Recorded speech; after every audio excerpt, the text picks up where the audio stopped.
je vous retrouve aujourd'hui pour une nouvelle vidéo. Je vous retrouve donc pour un point lecture et c'est le point lecture de février. J'ai 2 livres à vous présenter, dont un qui était pour l'école, donc ça va aller assez vite. Donc le premier livre que j'ai à vous présenter, c'est Micromégas, donc de Voltaire, publié ici chez Nathan dans la collection Carré Classique. Alors Micromégas, en fait c'est l'histoire, c'est un conte philosophique déjà.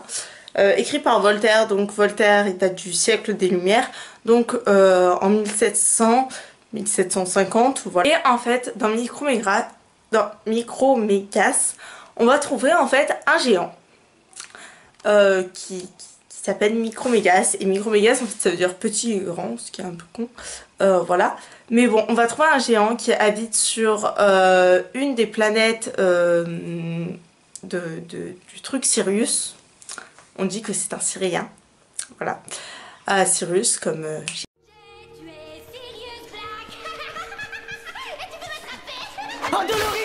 Il vit extrêmement longtemps, vu comme il sort de l'enfance vers 400 ans. Il a une durée de vie d'environ 10 millions d'années, je crois. En hauteur, je crois qu'il fait 34 mètres. C'est un mathématicien, un philosophe et un scientifique, voilà. Et il va être condamné en fait condamné à l'exil de la cour à cause d'un livre qu'il a écrit et qui ne passe pas au niveau de l'église. Il va partir faire un voyage et donc il va s'arrêter sur Saturne et il va rencontrer le secrétaire de Saturne, et donc le Saturnien qu'on appelle le nain aussi. Ils vont avoir toute une discussion patati patata, ils vont décider de partir en voyage et dans leur voyage ils vont atterrir sur la Terre et sur la Terre ils vont rien trouver. Puis au bout de 2 jours je crois ou un truc comme ça, ils vont trouver une baleine en fait. Voilà. Et puis ils se disent pour eux une baleine c'est tout petit en fait.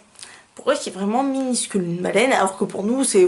Voilà. Et ils vont donc chercher s'il y a des êtres humains sur Terre. Ce livre, il est très court, il fait environ 30 pages, le compte en lui-même quoi. Voilà, là il fait une centaine de pages, mais parce qu'il y a plein de trucs annexes. Il nous perd un peu, il parle beaucoup pour rien, Voltaire. C'est une critique de la société au XVIIe siècle. Mais bon, voilà. Mais ou sinon...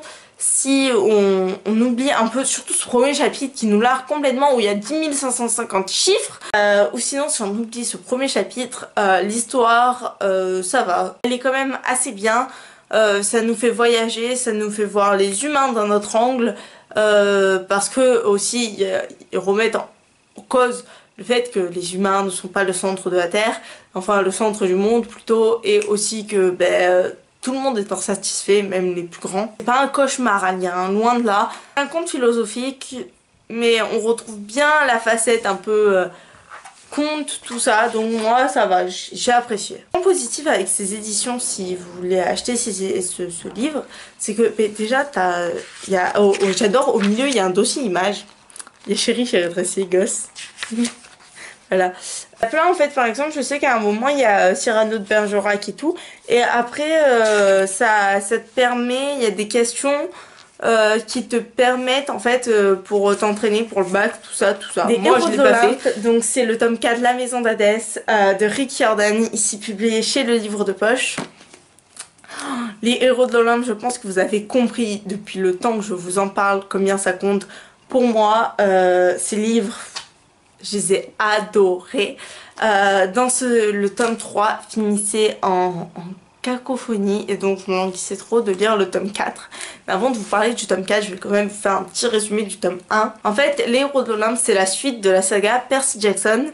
Et en fait, dans le tome 1, nous allons retrouver Jason, Piper et Léo. Tous les 3 vont devoir mener une quête. Ils vont être retrouvés et vont être conduits à la colonie des Sans-Mêlés. Mais en fait, Jason n'a plus aucun souvenir de sa vie antérieure. Et Percy a disparu. Voilà, au début de ce tome 1. Et ils vont partir donc en quête et on va suivre toute cette quête. Moi, j'en suis arrivée au tome 4. Le tome 3, je l'ai fini. Oh, mais c'était horrible parce que, en fait, Rick Riordan a cette manie, surtout je trouve dans les Héros de l'Olympe plus que dans Percy Jackson, de te faire que l'histoire... Le raisonnement de l'histoire, voilà, la résolution quoi, voilà, la fin de la quête se finisse limite à la dernière page. Ce gars il devrait avoir un diplôme pour ça. Et à la fin du tome 3, j'ai pleuré toutes les larmes de mon corps parce que le tome 3 finit sur un gros what? Et toi t'es en mode non, il a pas pu nous faire ça, ils ont pas pu, non, mais non, mais non, mais non. Et si en fait, voilà. Mais et du coup je me languissais trop de commencer ce tome 4 en fait, parce que du coup voilà. Et j'ai pas été déçue, ce tome est magique. Comme les autres, ça fait bizarre parce qu'on retrouve en fait les personnages qui sont séparés en gros en deux. Et c'est vrai que d'habitude quand ils sont tous ensemble, on a plus le fait de se concentrer sur Percy et Annabeth que sur les autres en fait. Ils se reposent plus parce que déjà ils sont plus grands, tout ça.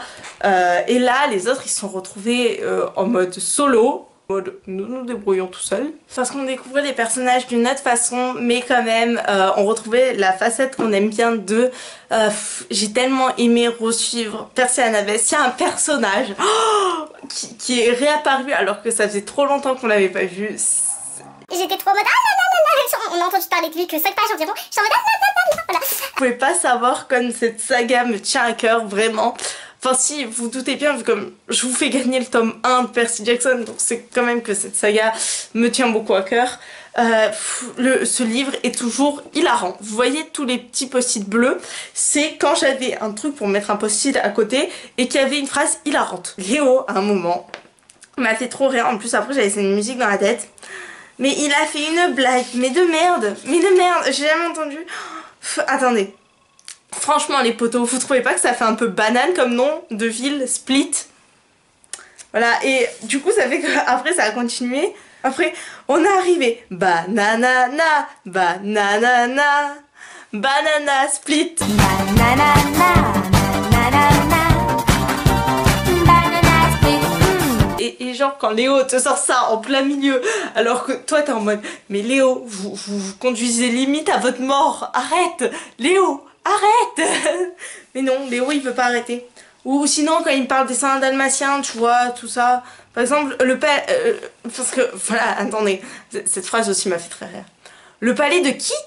Et la Dalmatie, est-ce que c'est là d'où viennent les chiens dalmatiens? Parce que ce film-là, les 101 dalmatiens, j'en fais encore des cauchemars. Non mais s'il vous plaît, je crois que ça c'est pas Léo, c'est Gleason Edge qui l'a dit.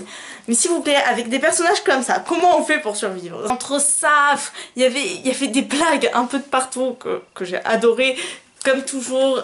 Voilà, Rick Jordan fait des blagues de malade que j'adore, mais l'histoire est juste géniale. Oh, alerte rouge, j'appelle toutes les unités. Alerte rouge, alerte rouge. Alerte rouge, alerte rouge, alerte rouge, alerte rouge. Oh, en plus on a découvert un truc sur Léo, sur Nico plutôt. Oh là là, mais j'étais choquée. Vous pouvez pas vous... Oh, je m'en suis pas remis. Je suis toujours choquée, mais de ouf. Quoi, Nico, moi j'étais en mode Nico quoi. Oh là là là là là là. Et genre on a appris ça, mais j'ai pleuré tout pour Nico. Vous comprenez pas qu'on a appris ça alors que c'est pas forcément un truc triste. Mais moi ça m'a fait pleurer. Le dernier tome, voilà, parce que ce sera le dernier tome là. Je sais pas quand est-ce que je le lirai, je ne l'ai pas encore acheté et c'est horrible parce que j'ai une envie irrépressible de le lire pour savoir s'ils vont réussir à vaincre le méchant de toute cette histoire, s'ils vont réussir à arrêter la guerre, enfin à faire que la guerre ne commence pas, voilà, s'ils vont réussir tout ça, mais en même temps je me dis putain Brenda, quand t'auras lu ce tome, ça sera fini. Fini, tu retrouveras plus Léo, tu retrouveras plus Percy Brenda, tu retrouveras plus Annabeth, tu auras plus les blagues de merde de tout le monde. Ça sera fini Brenda, fini. Et genre ça me fait trop de peine, je sais pas si j'arriverai à le faire. Et moi je vous retrouve pour de nouvelles vidéos bientôt et je vous fais de gros bisous, j'espère que celle-ci vous a plu, ciao.